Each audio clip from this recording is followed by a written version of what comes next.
Hello, everyone. Welcome back to the Karak with Mehreen show. I'm so excited about today's guest. She is a phenomenal woman. She is a testament of true perseverance from working at such a young age, being a cabin crew member at 19, to coming to Dubai, running a fitness app here in Dubai, and finding her husband here in on all the experiences that she went through here while being a content creator and sharing her authentic experiences in her marriage, in her life in Dubai, her career, so she could help everyone. She is truly a phenomenal woman. Let me please welcome Divya Bhathela. Oh, thank you so much. That's the most wonderful introduction. I'm so happy to be here.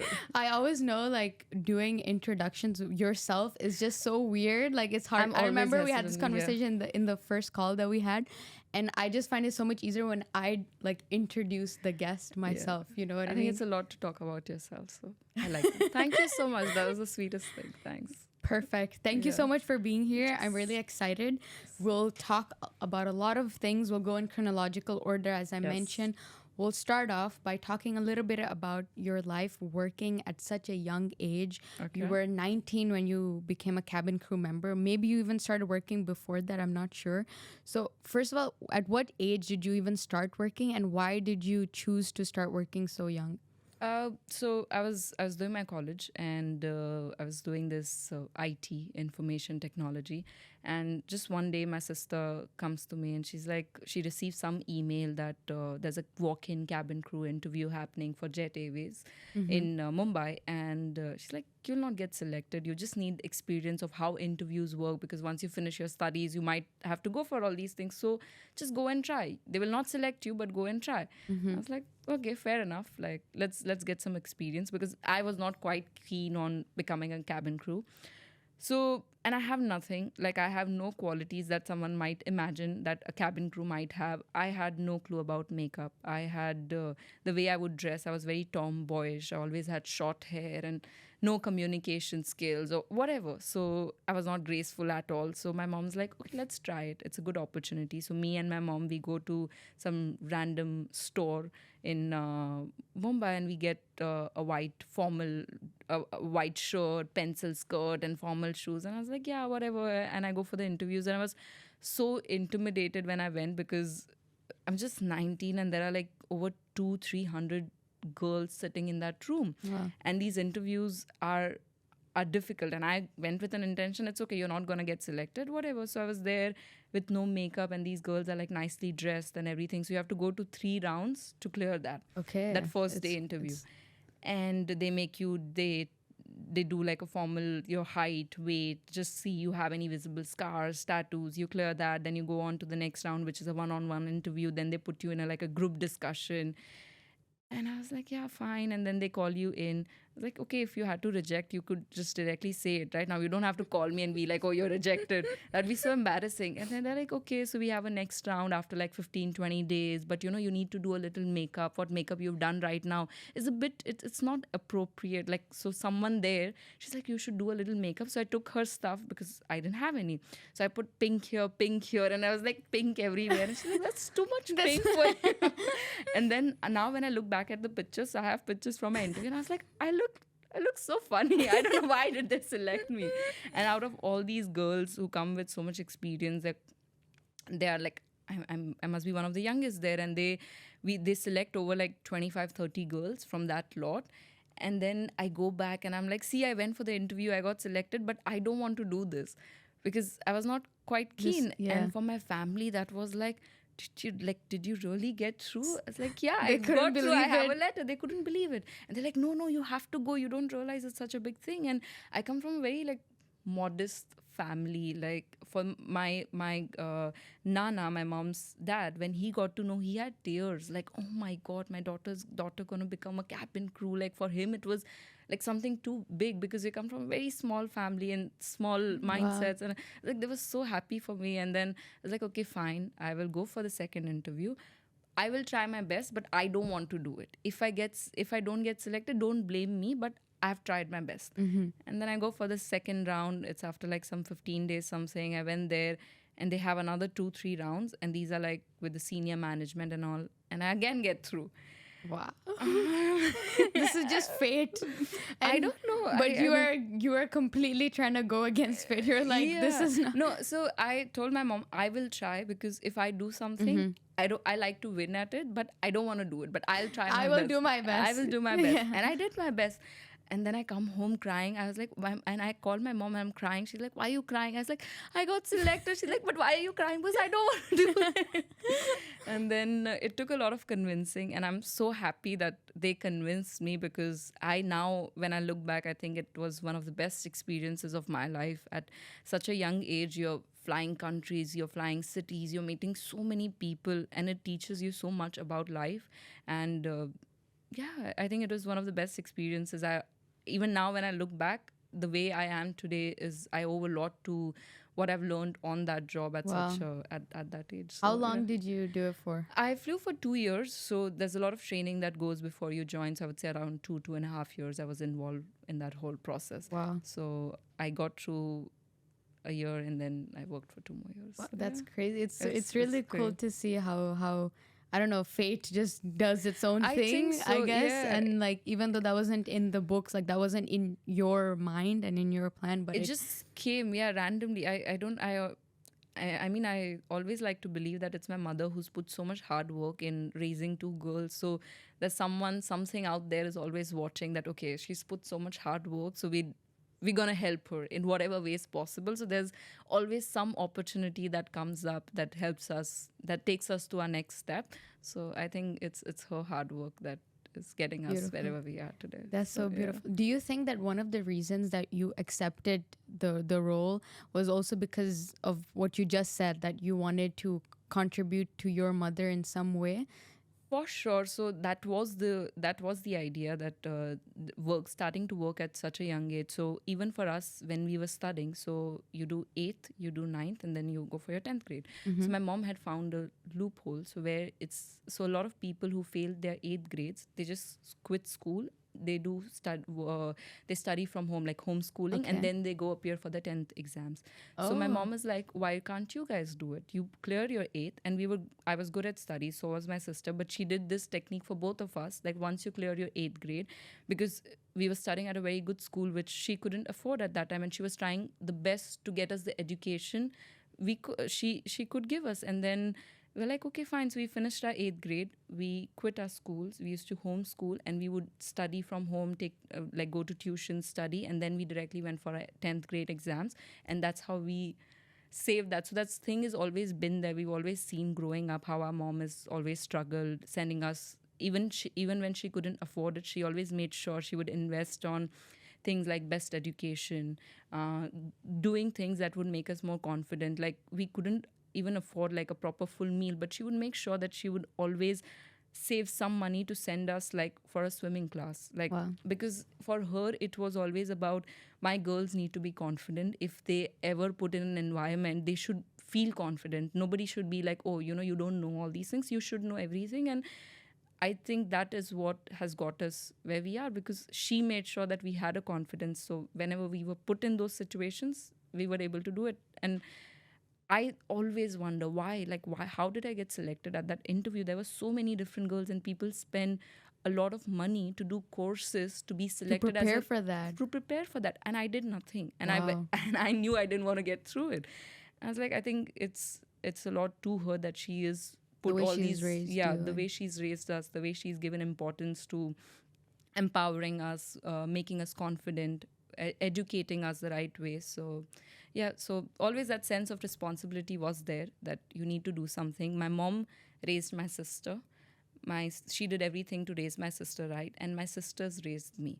So whatever my mom did for my sister's done for me, and that's how it's been. So And what's the age gap between you she's and your 5 years older than you? me. Yeah. Okay, that's so beautiful. Like it's yeah. crazy to see how much of an impact one person can have in your life. Exactly. Yeah. And like it really makes you take a step back and acknowledge like what your parents do it for you, you know, like what your Well, family does for you. and it's always the family, like the people, they're the ones who care for you, they really want to see Exactly. you grow. So yeah, it's always the family. Love that. So, Yeah. when we were talking about you getting this cabin crew opportunity, which is really really cool, and it obviously that was not what you initially wanted, but ended up really Yeah. enjoying. But you were 19 at that age, right? And at that age, obviously, the friends that you have, the people that you have at that age, they're probably like enjoying life. They're not Yeah. working. They're chilling. They're partying. You know, that's probably what you saw around you. Was there that void in you? Was, you know, did you feel like, oh, like I also want to be doing that? How was that like for you? For sure. I think it's still, until very recently, always had that, because when I started flying, so I'm at a very young age, I'm making a lot of money. Yeah. That job pays you really well, and I was just 19 and I'm making that money. I'm supporting my family. So my mom used to always handle my finances, and she would take care of everything. And even if I am making the money, she would give me pocket money every month, that, okay, this is how much you can spend on these things. So, and it's very easy to get, it's very easy for you to lose track, Yeah. especially at that young age. So she knew I didn't appreciate it back then, that why are you doing this to me? Like, I am flying to so many places, I'm meeting so many people, like, why don't you trust me with? But now I know, when I look back, I was like, okay, she had a plan, that she knew that, I might lose track, I might not be able to focus on things that I should be. And the plan was to, we were in a certain situation where we wanted to get out of, we wanted to do better in life. So that thing always got stuck. So initial 1-2 years, I didn't appreciate what she was doing, and then I realized that, okay, this is why she did it, because she wanted us to stay on track, she wanted us to focus on things what we are actually meant to do. And see, all I'm not a person of, the YOLO, the word that people use. I'm not a very YOLO person. It's kind of a privilege, which not everybody has. So the kind of background we come from, we need to focus on certain things, because if you don't do it at the right time, the time is going to go, and then you're going to look back and be like, And agree. okay, I just wasted my time there. And now when I look back, I see people who I have grown up with, who they're doing well for themselves, but we've come way beyond where we started from. We come very far. And when my mom used to push us for the best education, she would sacrifice everything to put us in the best school. She would do everything, and people would laugh at her, that why are you doing all these things? You can't afford the school fees. Why are you sending your girls to such an expensive school? And in my family, my mom was the only one who sent us to an English medium school. Wow. And my everyone around her used to make fun of her. Why are you doing all these things? Like, you don't need to. See, our kids are going to the normal schools. And that that one small decision that she took, which she had to suffer for like 10 years until we went for that school to get us through that school, but that has helped us. And all those learnings, when I look back, it's always stuck in my head that my mom has done so much. She's not come here, like, she's not got us this far to just get us this far. There's a long journey ahead. And if I get stuck into things like going out, partying, or wasting my money out there, because for me it's a waste, because I can't afford to do that. So it always used to be there, but it'll be like, okay, fine, maybe my time will come. Like, whenever my time comes, I'll do all these things. And now I do whatever I want to do. I do everything that I want to do. I travel. I touch wood. I've built that strong foundation for myself. I have a strong support from my husband. So if I want to travel, I travel. If we want to go out, party, we party. If you want to throw a lavish party, we do. If you want to buy an expensive bike, I do, because now I can afford it. And back then I couldn't. So yeah, I do. That time I used to think, but I would look back at what my mom has done, how much she struggles. I was like, no, this is my path. I need to stay focused, and hopefully one day my time will come, and that's when we'll do all these things. Yeah, So, I yeah. think there's so many things that our family does for us that in the moment we always get annoyed of. Like, Annoyed, I yeah. know there's so many things that, even for example, my father or my mom, both of them would tell me that for example, this podcast, they kind of encouraged me from a while ago Yeah. to start it, and I was like, no, I don't want to start a podcast. Like, why? Even though I loved having conversations with people, and eventually, when I did do it, I love it. Like, I really enjoyed it, and I Nice. realized that everything that they say, it comes from a good place. Good Like, place. Yeah. even if it's annoying, like, it's really from a good place, and it takes time to understand that. Yeah. And so I love how you just articulately described your years and said, like, this is how it started, this is where I was annoyed, and then now you can live what you want to live, right? I recently saw an interview. There's a famous Indian actor. So he's like, our Indian parents, especially our Desi parents, they they don't want to stop you from dreaming. They don't want you to not do certain things. It just comes from a place where they want you to be successful. They don't want to see you not being successful. So their intentions are not bad. They just worry that what if you don't end up being Yeah. successful. So I think the intentions are never bad as long as you make them believe that whatever I'm doing is gonna end me, is gonna get me to a good place. I'll be happy, I'll be safe. So I think that's what every For parent wants. sure. Yeah. I think that you put it so well, because I was having this conversation with this one of my other guests, where she was talking about how immigrant parents are kind of strict in the sense that they're like, oh, you should just do good at school, get a Yeah. good job, things like that. But the reason they're doing that is because they struggled so much, Yeah. and so now they want you to have a stable life. You know what I Exactly, mean? yeah. So that's spot on. And True.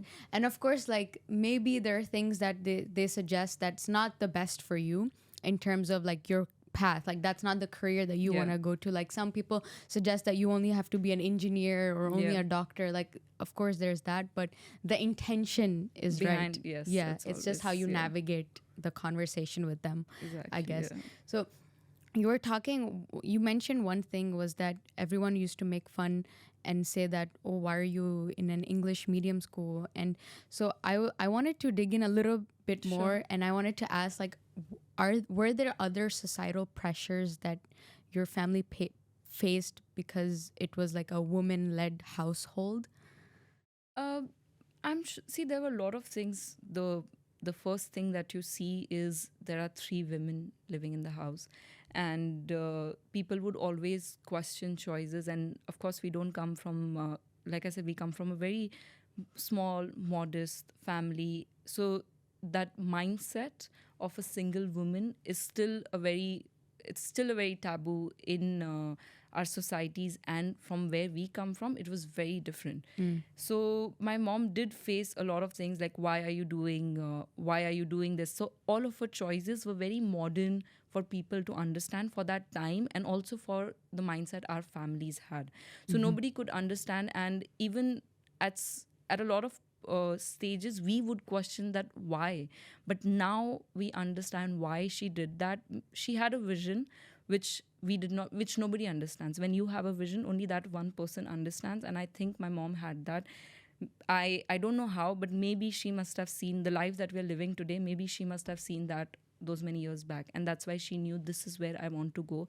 So she never cared about anything. Every phase of life there's always been something which, either for us, what school do we want to go, where, why is she spending so much in educating her girls, why does she, what is the need for that? We're going to get married, we're going to live our own lives, like what, why is she doing that?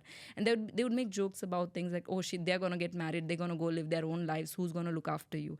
So but I don't, all these things never bothered her, because she had her vision, she wanted to stick to that. Even when my sister moved to Dubai, after a few years I moved to Dubai, and she was alone there, and we were here trying to make a living, and we were struggling to build something here so we could support our family who's there. And even in that phase we've had people, relatives or families or friends, or who would be like, oh, see, now your girls are out there, they're living their own life and they've left you here. And that's when it actually, I think she reached an age where she had struggled so much that it actually started hurting her, that Affecting her. she would call us and be like, this is what they're telling me now, that your daughters have left. I know this is not what it is, but I feel bad about these things. And so we decided that we don't want her to now, after doing so much, what is the point if she has to go through all of this? And we took a tough decision. We're like, no, let's just somehow do. We Our plan was maybe after a few years we would get her here, but then we're like, no, we need to do something. Let's plan get her here, because we don't want her to go through that again. And now she's not as strong as how she used to be. So yeah, but I think she's very strong. She's always beautiful. fought through everything. That's so beautiful. Your mother is like such an inspiration. Honestly, I love it. Like she literally broke through like stereotypes during that time. Even without knowing there's a world like that. Exactly. Yeah, so One thing you mentioned was that, you know, having a single mother, it's taboo. You think that it's taboo in society. Why do you think that is? What? see, in a lot of ways, I'm not talking about the modern society that we live in today. And in Dubai now, someone living a single mom life, I don't think anybody is gonna look at it in a different way. But at that time, like maybe 30 years back, when she was doing this, and she had a choice to maybe remarry or live her life a certain way, do things a certain way, but she was stubborn in a way that this is what I want to do. And that's where people questioned a lot, but why do you want to suffer so much? Why do you want to do all these things? So I think people have a very different way of looking at a single woman, a beautiful single woman with two beautiful daughters.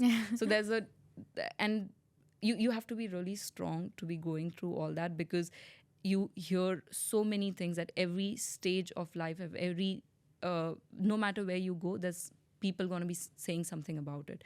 So honestly, I think it's something to do with the Indian society, the Indian mindset, that there has to be a man supporting a woman. Though I strongly, even after seeing that, I strongly believe that, of course, it's a man and a woman always go hand in hand. It works the best. It's one of the best kind of relationships now that I've been married. But if you don't find that, it's okay. Like, not everybody finds that love, not everybody finds that support. So there's no harm in not finding it. And my mom, I think, I say all these things out of so much education, seeing world, traveling, but she knew it back then without anything. That's crazy. So she was empowering women without actually knowing that it existed. She was a feminist even before the word came in. So yeah, I love that. That's so cool. And what you said was so spot on. Is that, like, you know, a man and a woman go hand in hand, but everyone's relationship is different. Like everyone lives different lives. It just varies from person to person. So the decisions your mom took to raise you. I mean, now look at you. Like, it's just so crazy to see how she was envisioning that during that period of time. So cool. And mom, yeah, she's the strongest woman I know. So. I would love to have her on the show. Actually, that's so beautiful. I love that. And so going kind of back to when I was talking about cabin crew and your experience with that, and you were mentioning that was one of the best periods of your life. You learned a lot during that time, which is so cool. I'm kind of curious to also know, like, the bad experiences. Is there some moments where you felt like passengers were rude or disrespectful? Because obviously cabin crew life is new to other people. Like, we don't know anything that goes on. So I'm very curious to know that as well. See, it is definitely a life that makes you very resilient in life for a lot of reasons. Firstly, yes, that see how the setup works is you don't have one team. Every day you work with a new team. Okay. So if I met you today, I might not see you for next 2 years. If I'm flying with you today, I might not fly with you for next 2 years. So first challenge is that you are working with so many new people.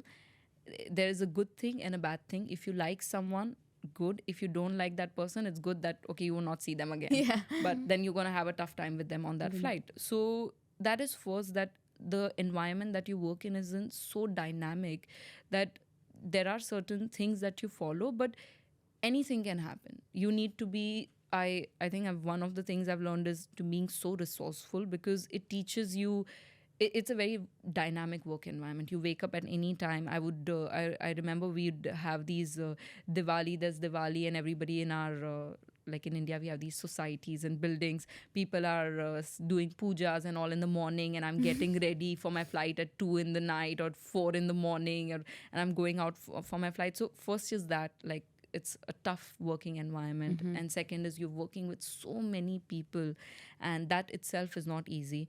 And then apart from this, then you have to deal with a whole new set of hundreds of people on a daily basis. So see, there is, every work has different kind of experiences. You meet all sorts of people. There are some good, there are some bad, which is, no matter where you go, you're gonna get this everywhere. It's how you deal with it For sure. and how you move forward, because yeah, no job is easy. Yeah, No job it's is part of easy, and life. there is a reason why it's it you see all the people talking about all the pros of, you get to fly, you make a good amount of money, and you get all these perks, but you get all these because you have to go through all of these All things. of that. So it's a balance. Nothing, no, there's no such thing called as easy money. There's, you always have to work hard for it. So here there is a little bit more hard work if you are willing to do it, if you're willing to work those crazy hours, sleepless nights, those weird working patterns. So it's, Yeah. then yeah, It's just, I guess it's a part of life. Like you have to deal Yeah. with that. There's both positives and negatives to every Exactly, yeah. occupation that you undertake, for sure. Yeah. So after your life at cabin crew, you moved to Dubai, and I remember watching one of your videos where you said that it took you, I think, 8 years 8 to years, actually yeah. settle down here. Yeah. So let's talk a little bit about how those 8 years, like, why did it take 8 years, and did you expect it to take that long? No, I never. So after I flew for like 2 years, and I didn't want to get stuck being a cabin crew. I wanted to do a lot more in life, and that's when, so parallelly, my sister, brother-in-law, they started a business here, and they had started focusing on this business that they started, and they wanted someone, they wanted to hire someone who can come and, you know, work towards the goal that they had. And that's where they offered me this opportunity, and I was like, yeah, why not? Because I wanted to get out, I wanted to do something. It already been 2 years, and I was like, okay, I can't keep doing this forever. And then I saw it as a good opportunity. You come to Dubai. Everybody wants to come to Dubai, a city of dreams. And I come from one city of dreams, which is Mumbai, and the next thing you can go is Dubai. So I was like, yeah, why not? Sounds fun. And I came here. So of course, it's never. Every time people think that, okay, they are in a business together, they would be like, they come from a wealthy family, or there's a lot of money that, you know, helps them start these businesses. But it's just that passion you need, and the hard work that you need, so you can start something. And when when they started something like this, they wanted someone with a similar goal in mind, because we're here to make money. We have a lot to lose if we don't succeed at this. So it's a Need to do or make die. this work. We need to make this work. And when you are when you are on that boat that you need to make this work, you want people who believe in that same vision. And me, my sister, who knew our conditions better than we did, like we had so my mom had a long cancer journey, so we had taken a lot of loans to being able to fund that journey, like to get her out of it. We had our house loans, we had to support our mom after her cancer journey.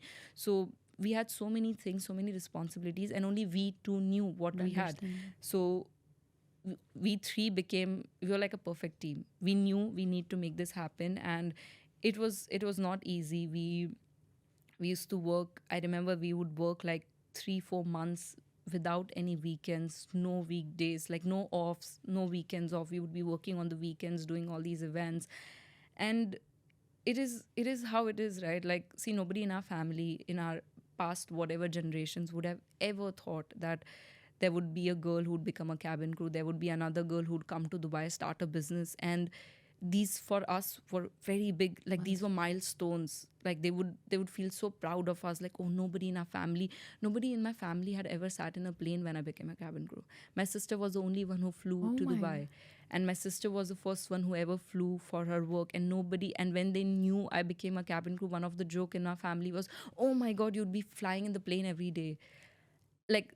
like can you imagine, for them it was such a big achievement, and there were so many people who were looking up to us. And now we cannot fail, so we need to work hard, we need to do everything that we can. And of course, you're young, you would be like, yeah, whatever, 2 years, Dubai, I'll live that lifestyle, make a lot of money. But you realize that that money is not a lot when you have so many responsibilities. So it was very longer than I expected. Mm-hmm. But yeah, it happened a bit late, but everything happened the way I had manifested, or I had thought I would want it to happen.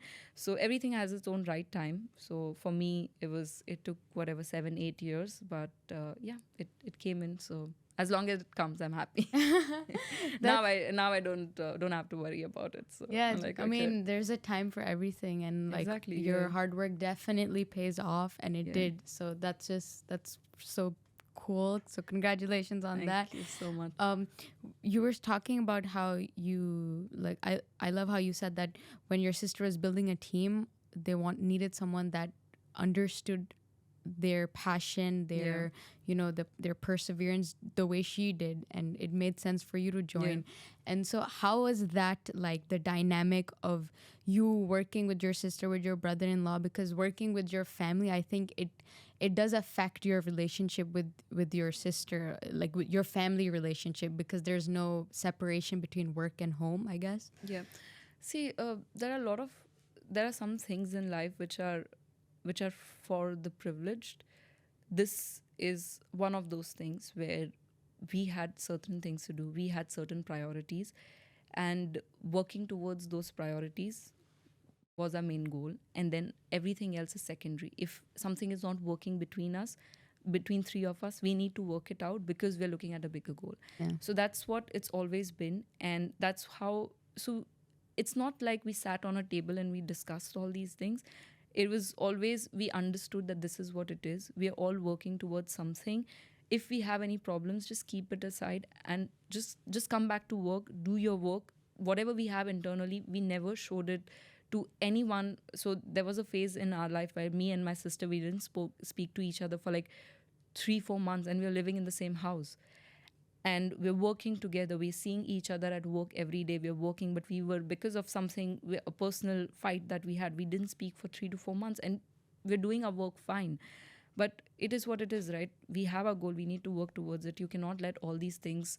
So like I said, it was a privilege we didn't have, and in a way it worked well for us. We knew this is what we have to work on, because this is what is gonna get us to the next stage where we want to be. So I think we always had that understanding. We never let all these things come between us, which we still don't. So There's yeah. some level of maturity required. Required, Yeah, yeah. for sure. When you go into work, you are with your sibling, you are with someone that you see each other every day. You will have some kind of personal, arguments and Always. like I know I have with my sisters. So imagining working with them, definitely, Yeah. it definitely requires that level of maturity, which is it's difficult, right? Like you were saying that when you were at home, you wouldn't talk for 3 months, and I think that. And yeah, coming to work, and then So how do you then like fix things, I don't or know. is it just naturally? It is just naturally. So Yeah, I guess, because if I think about my fights with my sister, we don't like we like don't say sit sorry. and like sorry or something. We and, just like, know, yeah. okay, we're I fine. was like, oh, you want coffee? Like, yeah, okay, done. so Now you're we're good. Yeah. So I think, yeah, that's how maybe we. So we're not a very let's sit and talk about it kind of people. So it's same with my sister. Even she's a lot like that. So I think it just works well. Okay, so one thing I'm still confused about is your relationship then with your brother-in-law. So how do you then navigate that?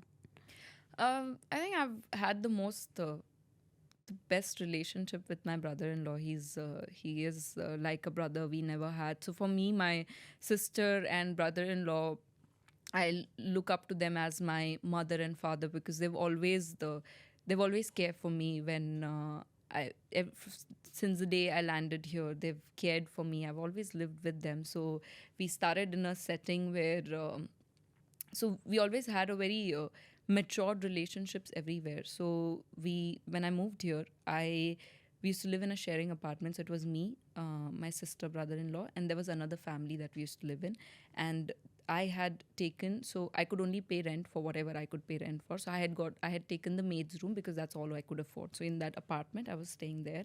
And then we lived there for like almost 1.5 years, 2 years. And it was like a small room, just like a little bigger than this table. Like you would just put a bed there, and I had like a small wardrobe because that's all I could afford that time. And then we moved to a bigger apartment, which was a 1 bedroom apartment. So I took the living room space, and they took the bedroom space, and I would pay the lesser rent because that's what I could afford then. So through all these, so I have seen them go through all the tough phases of their lives because they are a newly married couple. They are trying to work on a business, and they've seen me through all of my bad phases of life, me going through a breakup, I was at one point, I was so depressed with everything that was happening, and then me struggling with work, my journey coming from there and trying to grow here in this industry. So we've seen the worst of each other, and that's what my brother-in-law has also seen. And they've always been like my parents. They've looked after me, and especially with him, I think we have a very healthy. We don't like. We would always joke about things, and we would not like really sit and talk about. Like discuss about things like serious things, but if there is something, he would come to me and he's like, I'm not going to tell your sister, but I think this is what you did wrong. As a brother, I would like to tell you, you should not do this, and I would apologize. And because I know him, that he's not someone who would say all these things with that much ease, and he has taken that courage, so I would respect him for that. So I think I have a lot more respect for him because he's always looked after me. It's a different relationship, of course. Yeah. So talking about you coming to Dubai, we talked about how you came here because of the fitness app, and you started the team with your sister and brother-in-law. And eventually you found your husband, and it was through an online app, I believe. So I want to talk a little bit about that experience, online dating, because it's relatively different from our culture. I'm Pakistani, so it's definitely different from Pakistani culture, and I know it's different from Indian culture as well. So how was that experience like? So every time I tell people, so every time they ask me, I don't know why, but I'm expected to not say that we met on a online dating app, because that's what I was like, oh, really? So I don't know why because every single person I know, at least in Dubai, is on a dating app. And but you're not supposed to say it, and they get all surprised. And I don't understand why, because if you are on the dating app, I'm on that dating app, then what's the problem? We're all on the same app, then what is wrong about it? So I don't know, it was just again one of those things where things were meant to happen. I was anyways quite bored of the app because you're not meeting the right people that you want to meet. And I think same was with him, and we both were coming out of a relationship. We were going through a tough phase and all that, and it was just a match. And I actually matched with him because he had a picture with his dog, and I love dogs. And I was like, okay, fine, you're anyways with dating, like, so you not actually dating, got attracted by the dog. And my thought was like, you're anyways meeting stupid men, might as well meet one with a dog, at least you get the dog. So that was the idea. But I think it worked out. It was not I found my man, so it worked well for me. So But do you think it's relatively then difficult to navigate through the online dating space, because you were saying you usually find stupid men? Is that just how online dating spaces are? I don't think so. See, the way I like to think about it is, on a daily basis, if you didn't have this app that would give you it's like a thing where you can swipe left and right on hundreds of profile in a day. If you didn't have this app, imagine going and meeting these hundreds of people in real. And if you meet, do you think you're going to like everyone? It's the same people you meet at your university, your college, or your workspace, or at a party, or your friends. These are the same people who are on the app. And it's just that you have that convenience of seeing them all together in that 5 minutes that you have. So that's why maybe it doesn't work. So I think that's how I look at it, because if you meet someone in real, and if you like that person, if you meet that same person on the app, and if you like that person or don't like that person, then I mean, it's nothing. You're seeing the same people, right? So it's not with the app. I just think it's that convenience of scrolling through a lot in that time, which makes you see that, okay, there's a lot that's not working out. And like we're not, when you go on an online dating app, you're not going to find hundreds of partners for you. You just want that one person. So why are you expecting that that second swipe would be my person and I'm going to live a one happy life? And why are we even expecting that this is where you're going to find your one partner? There are so many different ways, right? You can bump into someone into the gym, or maybe you're interviewing someone and you end up liking that person. So there are so many different ways. This is just one of it. So yeah, I found mine, and I know so many friends of mine who found their partners on a dating app. So I think it works. Do you think it was difficult to tell your family that you found him through online dating? Is that something tricky? Not for me. So Azman and I, we did have a conversation. So I was like, because I was meeting his parents. There was some party at his house where he had invited all his friends. So I was going there. So I was like, what if they ask me? He's like, don't worry, they will not ask you. So I was like, okay, fine. So when my mom asked me, I was like, yeah, we met on an online platform. And for my mom, she knows I'm so picky in life. If I've picked someone, she's more worried about that person than me. So she was like, yeah, okay, whatever, because she knew what kind of person I am. So she was okay with everything. And my mom is very practical. She's modern. And I'm always honest with her. So when I met his parents, they actually asked me, where did you guys meet? And I look at Azman, and he smiled at me. And I was like, we met on an online dating app. And I think, now when I think of it, I don't think they were quite happy to hear that. But I'm an honest person. I will hide things, but if you ask me something, I'll honestly tell you what it is. So I was like, I'm not gonna lie. That's how we met, and why should I lie about it? If you are on that app, I'm on that app. You're a good person. I'm a good person. Then What's why wrong? are we? Yeah. Why do we hide about what is to hide about? Like Yeah. if I'm a good person, I truly believe that, and there's nothing wrong about it. So I was like, yeah, okay. I never shy about it. If I know someone who's not gonna understand, like maybe we meeting grandparents or this, I'll just like, oh yeah, friends or whatever. So I love your honesty. I love that. I completely agree. I just think that there are so many things in society that are unnecessarily frowned upon. Like Yeah. it's just, it doesn't make sense. Because, and also if you think so much about, what other people are going to think about later on, I think it just puts like this heavy weight on you, that that you have to hide this, hide that. So for me, it's just like if someone asks, I'll be honest. Like I'm an open Yeah. book. So I completely agree with you in And that. see, I'm not gonna go out be like, oh, I met on Tinder, or I don't like. If I'm asked, that's when I'll be Yeah, of honest. course, Otherwise, yeah. I don't like going and telling people this is what it is. But yeah, Why do you think it's still frowned upon in our culture and society? for maybe I don't know, a lot of reasons. Mainly because of this scenario of casual dating, what goes around. So true. that's what I believe is one of the reasons, and also the kind of profiles that you see are not quite, especially I would say men or something. I don't know. Maybe I've had a lot of experiences. My friends have had a lot of experiences where you would meet married men who try to hide what they're doing. So I think there is actually. Like there's pros and cons about everything. So even about this dating, online dating, there are some profiles which are not the right ones, or the lot of casual dating that goes around. So the whole idea of online dating is considered as casual dating. So I think that's where it comes from. But I married the guy I met on Tinder. I know a lot of people who've married, or who found their partners through it. So I think there's both. Yeah. It's how you look at it, and if it works. If it doesn't.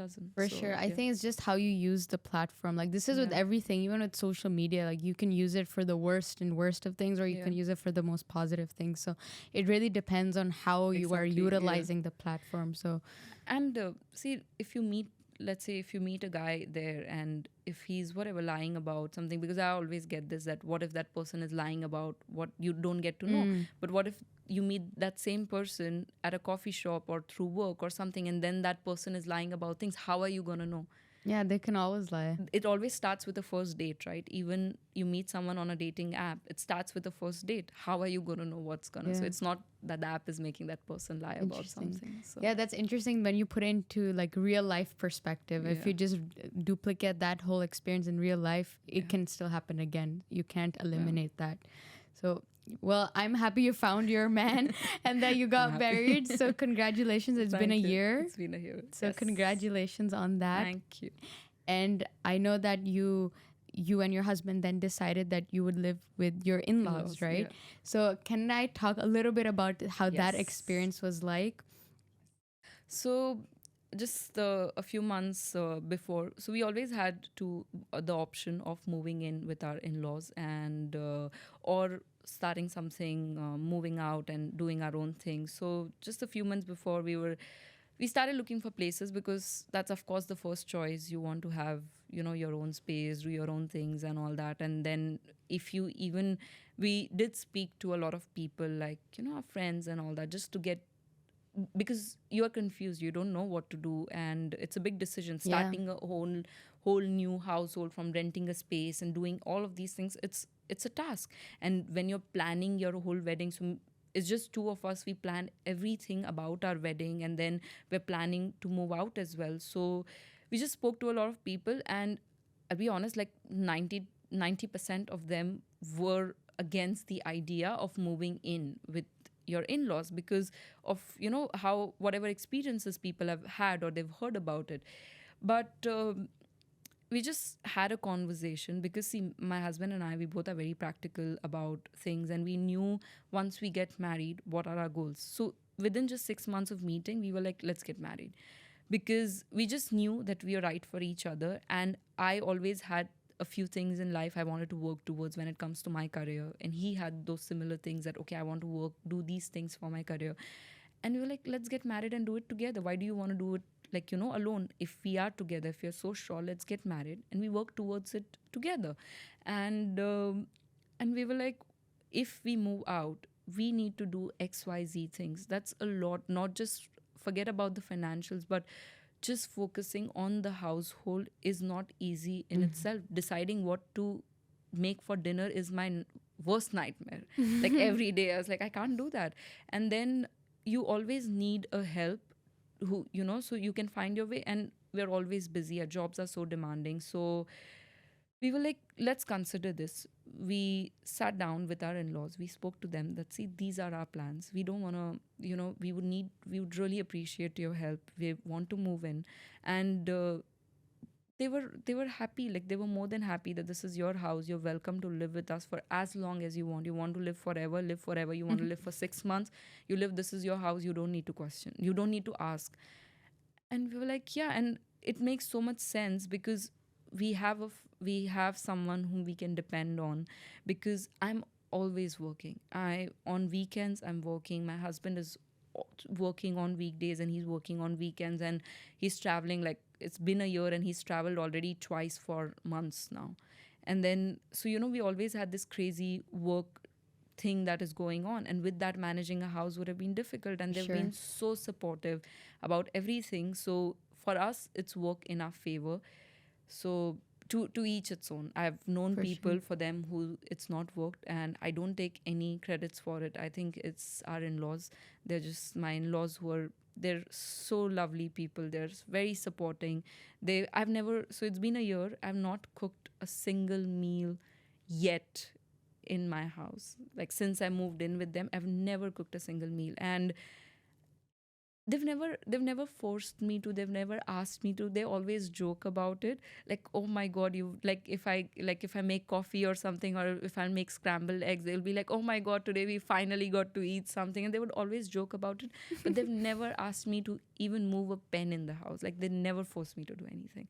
So, and they never speak anything that goes against me. They would always support me before supporting Azman in anything. So it's a very, I always hear these things where people be like, okay, so my in-laws, they always they treat me like their daughter. But I always think, shouldn't that be the first thing? Like, if your son is getting married, or if your daughter is getting married, that should be the first thing, right? That should not be like. And I'm so glad that I actually found a family who actually treats me like their daughter. Wow. Like, I wake up at whatever, if I'm working, I'll wake up at whatever time. If we want to go, you wear whatever you want to wear.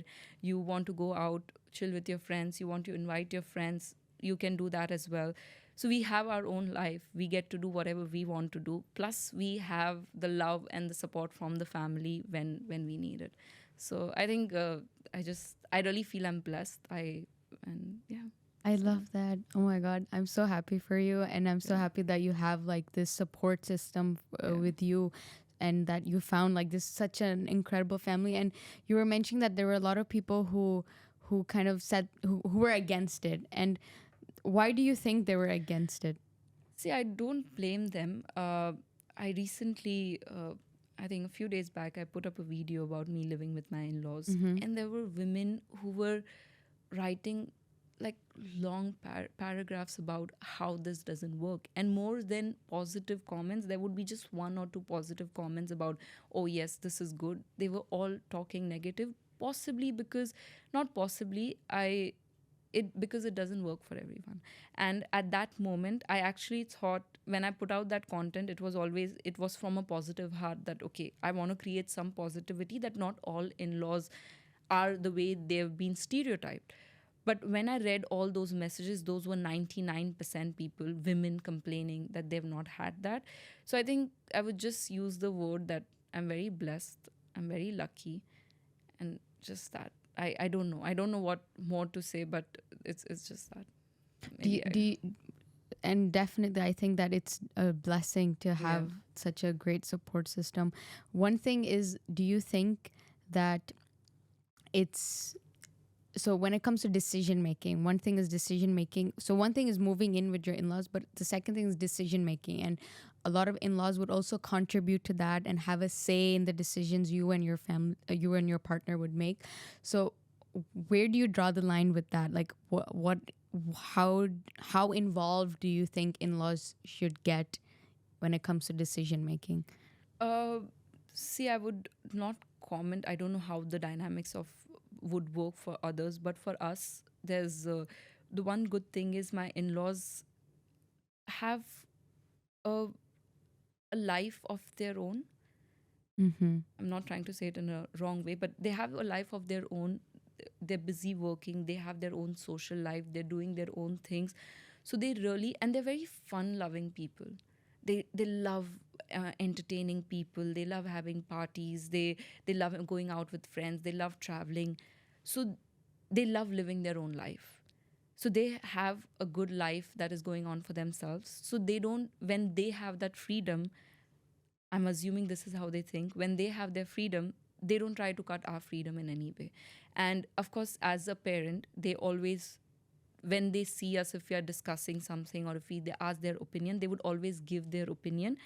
But if we don't take that opinion, they might feel bad about it, because as a parent, you'd be like, oh, I would want my son to do so and so, or I would want my son's family now to do so and so. But they might feel bad about it, but then next moment they're like, it's okay, it's their life, this is what it is. So one of the biggest things is when I thought about this decision, it made my life easier to take this step, because it depended on me. Like when we were thinking of moving in, Azman was like, I'm okay with if you want to get a separate house or if you want to live with my parents, because for him it's like, okay, fine, I'm okay with both, it's for you. If you're comfortable, we move in. If you're not comfortable, we don't move in. And for me, one of the biggest things, two things, was I knew him so well that I could trust him. I knew that if there is anything, and this guy is going to support me through it. So I was not worried about that. And second thing is, I knew them. I knew my in-laws for a year. I had actually traveled with them once as well. So I would go to their house for dinner and we would shoot a lot of content. So all my content would be shot in their house. Oh, So okay. they would always entertain me. They would never say anything. So I had experienced a bit of, I would not say living with them, but I knew how they were. Mm-hmm. And see, so I come from a Hindu, Brahmin, Gujarati family, and Azman comes from a Parsi family. So we are two different religions. And Azman not only comes from a Parsi family, he is a priest. So Oh. my husband is a priest. And for them, so that community, they the idea is to marry within the community Yeah. always. And him being a priest, it's a very big thing to not marry someone from the community. Yeah. And when he told them that I have this girl who's not a Parsi, I they must they I don't think they were not even hesitant for a second. They were like, if they were worried that is it a right decision for you to marry, do you really want to marry this girl? I don't think even once they brought up this topic of religion, are you sure, you want to marry this girl? She's also not from our religion, but that's not the point. But are you sure you want to do this? Because I'm a different religion, they're a different religion, and that also is a problem in a lot of relationships when two people are following different religions. So Yeah. their concern was that are you guys okay if you have a family together tomorrow, bringing up a child in with two different like both Faiths. following different religions?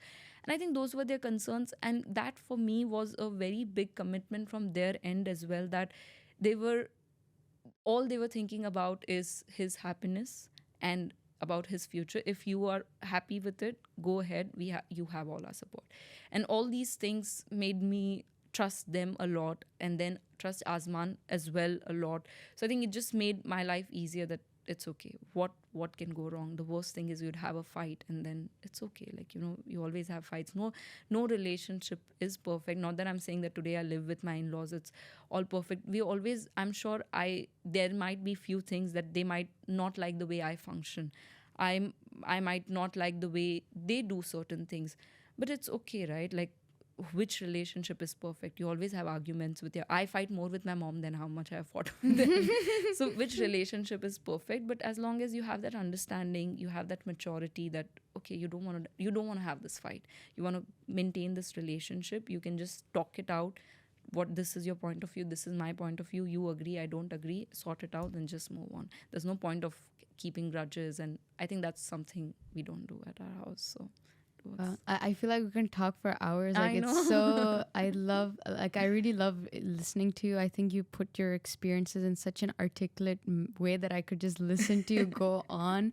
So, just one last thing before we end this hour, just one last question I had was about religions. If you'd like to touch on this a little bit, and you were mentioning that you both have different religions, and your his parents were kind of concerned if that could work. How was it for you? Was that a concern for you? Is that hard to manage?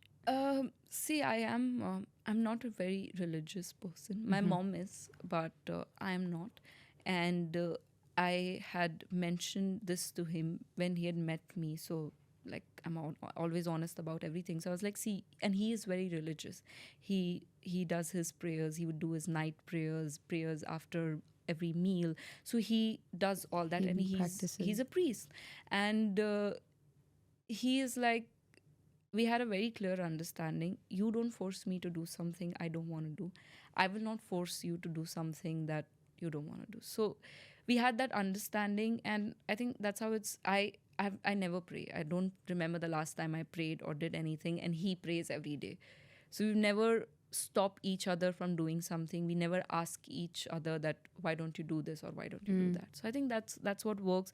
As long as you have that understanding, and it's always good to discuss all these things before getting married, so you know what to expect. So you don't get a surprise after getting married, oh, now I'm expected to do this as well. So it's good to discuss all these things. And we always, so we're like each other's best friends. We always talk about everything. That's one of our strong foundations of our relationship, is honesty. So we spoke about everything. We knew that we were comfortable with these things, and we never push each other to our limits. So I think that works. So do you think that religion can that relationships can work even regardless of religion? Because this is always a factor that people, even studies talk about, people talk about. So just your final thoughts on this. I mean, it worked for you, so of course, but just generally from See, a relationship cannot work for a lot different reasons. I mean, there are a lot of different, there's no study that can show that if you are from the same religion, your relationship might work, right? So in the end, it's all about, no matter different religions or different whatever you come from, if you have that understanding, if you want to make it work, you can make it work. If you don't want to make it work, no matter how similar you are or what your thought processes are, you cannot make it for work. sure. So I don't think there's anything that can stop you from getting into a relationship or make or break any relationship. So it's just that. Thank you so Yes, much for your nice. time. I loved It's already talking with been you. an I hour. know, like she's been asking me to end for quite a while actually. Oh God, sorry. In the end, we do like a little cheers. Oh, So yes. just to Cheers. end with Oh, this. the logo should Yeah, be yeah, seen. yeah. Oh, sorry. Cheers. Nice. Perfect. Oh God. And just the I final spoke thing. a lot. No, it was perfect. It was perfect. I have a little gift Nice. for Thank you you so much. that you So can sweet. open. Feel good tea. I love their teas. Oh, you have? I You've had seen? them. Yeah, Oh, yeah. okay. And I okay. also saw one of your videos, so I remember. So that. you Like, knew nice. that you were expecting this. I didn't know you get this as a gift, but I did Yeah, it's a see that gift. you got something. I was like, Oh, nice. the stories. The yeah. stories. Yeah. If you'd like, nice. you can open it. Oh, yes. I love.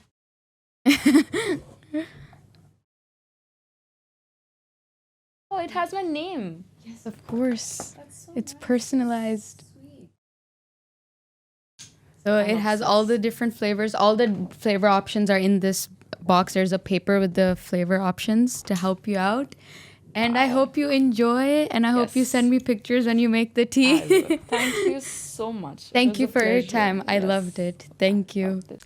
Hello, everyone. I'm so excited to introduce my partnership with Feel Good Tea. They're this amazing company that sells these beautiful tea boxes with a variety of tea flavors, which I'll showcase to you by opening this beautiful box. So as you can see, there's all these variety of flavors that are delicious, and Feel Good Tea, they truly value the love for tea that we Karak with Mehreen value as well. They love having conversations over tea. So because of this, I'm so excited for this partnership, and you can get this beautiful box too for yourself or for your family or friends using this discount code on the screen.